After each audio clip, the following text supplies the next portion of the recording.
what it means and what are we doing here, and you have that time, and this is where we come in as spiritual teachers. We're talking to those that have leveled up to that. These are the chosen people that are actually in this hell realm, that are ready to graduate and cross over from hell. They're coming out of hell. They've learned the lessons. Their souls have learned the lessons that allow them to cross over. So you got to understand how the system is set up and where you fit in and what your purpose is in it. But if we don't know the system, then how do we know where we fall in as far as the teachers and who is our audience and who are we talking to? So there's a system here that I'm about to break all of this down for y'all. You know what I'm saying? I'm putting this all in a presentation to break the whole hell down for us, how hell works and how hell is really just us learning love, which is understanding. Truth, absolute truth. We're all coming to the source, knowledge. The source of all knowledge is love, is absolute truth, and we must align with absolute truth. But how can you align with absolute truth if your human nature is going against you and you're stuck in a realm where you're trying to survive? You can't even hear, you can't even listen. Anybody that's a spiritual teacher, they will know that they've been granted with the opportunity to sit and actually study and ask questions. That means something phenomenal thing happened where it was able to give you money to sit and be able to think. You had to be able to buy time. And that's what we're looking for. We're trying to buy time, you know? And people in poverty just they can't even figure out how to make money, let alone time, right? People in poverty can't even figure out how to make money, and people in jail are worse than the people in poverty. So it's different levels of hell, right? And depending on what karma you have, depending on your Saturn, the restrictions, the karma, it's a whole bunch of stuff that entails. It's all in your chart. But it all entails what happened. It depends on what your family did, what your mom's did, because you're a descendant of that. So it's all connected through the family tree, all of that. You know what I'm saying? The bloodline, all of that. So you paying off karmic debt until you reach that potential. Now, we are not from here. We are heavenly beings that have descended here. We will never, your character is a program. And if you're a light worker, you have elevated this place and cannot be here. Your frequency is, the reason why you don't get along with this place that you're in is the simple fact is your frequency does not match hell. Your natural frequency, it does not match this place. This is why you naturally knew something was wrong. You never really could get along. You were probably born into a family that abused you. You never could be a part of this. You were rejected. And that was the first part that traumatized you, is how you were raised.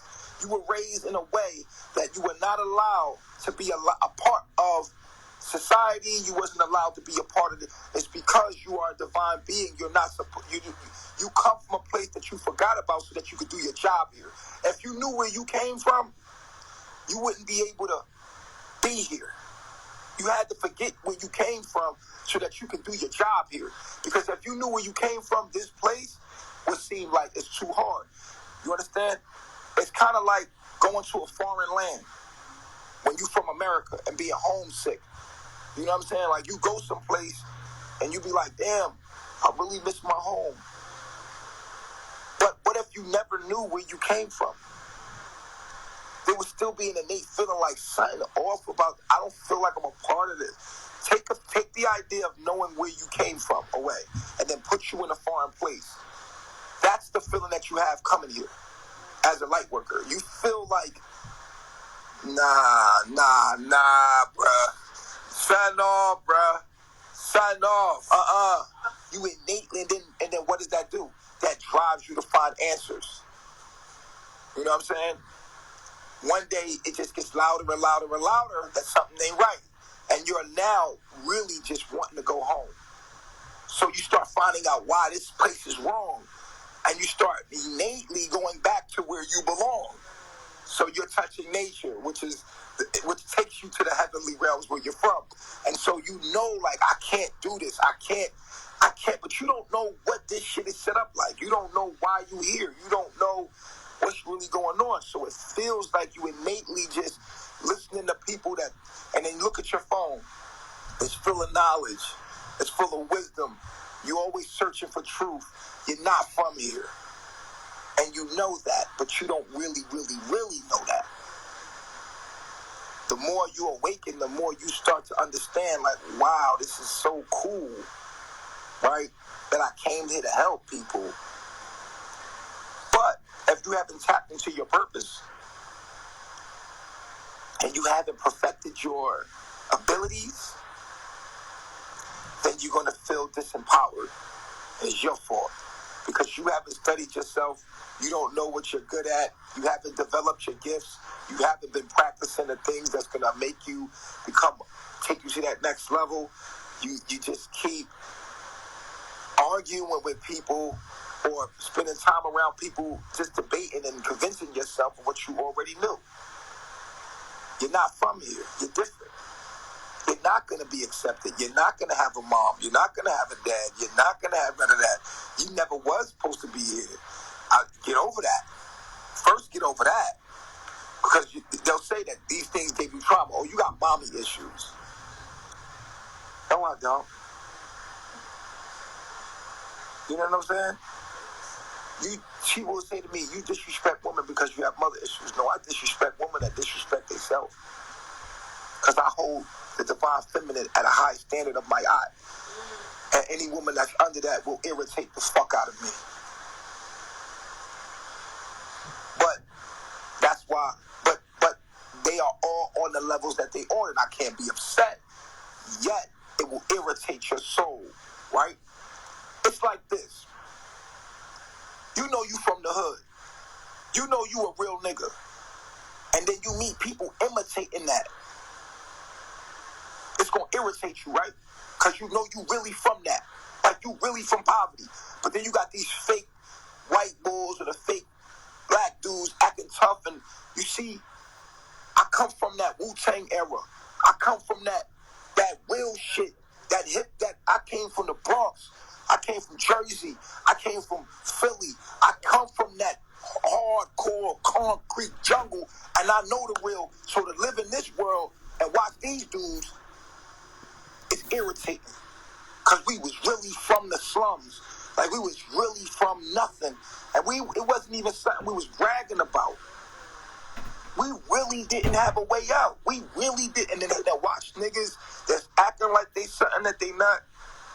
It's irritating. So that's how I feel about women talking about they goddesses and they queens and they all these things. It's like, no, you not. Because innately you know where you're from. Innately you know what a goddess is supposed to be like. Innately you know what a man is supposed to be. Innately you know what we're supposed to be as a people. So being around the false, fake information will irritate you. It will be like, man, fuck all of y'all niggas. It's going to make you upset because of the simple fact that you know the real and that shit is fake. You know what I'm saying? And niggas trying to call themselves queens and all. You ain't no fucking queen. You's a bitch. You's a hoe. Be a hoe. And it is what it is. And until you earn that respect, will you ever, you know what I'm saying? Because a goddess ain't got to say that because she already know. She carries herself in a way. First of all, a goddess is up under a king. Period. A goddess is something to be seen, not even heard. That's number one. A goddess ain't going to be in no cipher arguing with no men. That's off the gun bus. A goddess has been pruned and raised, and a goddess that comes here from higher realms, we haven't even seen that. Because the first thing a goddess is going to do is find a righteous man. She going to align herself with truth. She going to immediately align herself with truth. She going to be like, she going to innately know science. She going to know science. She going to be in love with science and objectivity and facts. She going to be in love with that.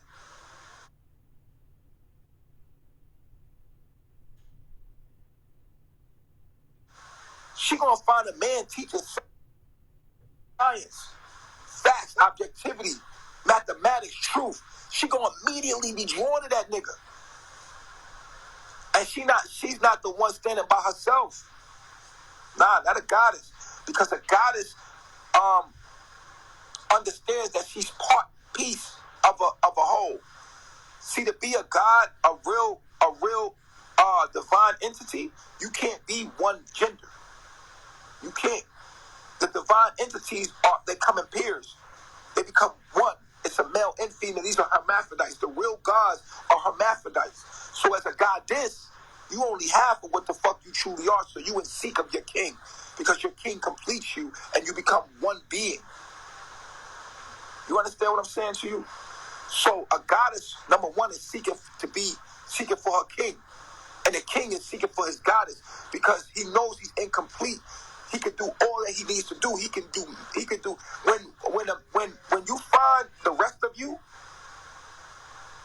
you can do whatever you want to do in this world. Like when you find your king, yo, it's nothing that you can't do. We innately know that we're incomplete. Like we're godettes. We're like little pieces of gods that are trying to piece themselves with their other halves and learn. You know what I'm saying? We're only one half of a hemisphere of each other. So when we talk about the females down here, they're not goddesses. They're not. Goddesses know that they're incomplete without a man, a king. And a king, a god or a king, he can't be a king without his woman. And when they come together, they become God. This is why you can create a child together, but you can't create a child apart. So you gotta understand that we was once one being. We were called Atum. Atum is the real God. Atum is the real God, which was hermaphrodite. We are all half of ourselves. This is why I always talk about Hadu, because I'm in search of her. I know that the woman that embodies my knowledge and wisdom will be my goddess and will complete me.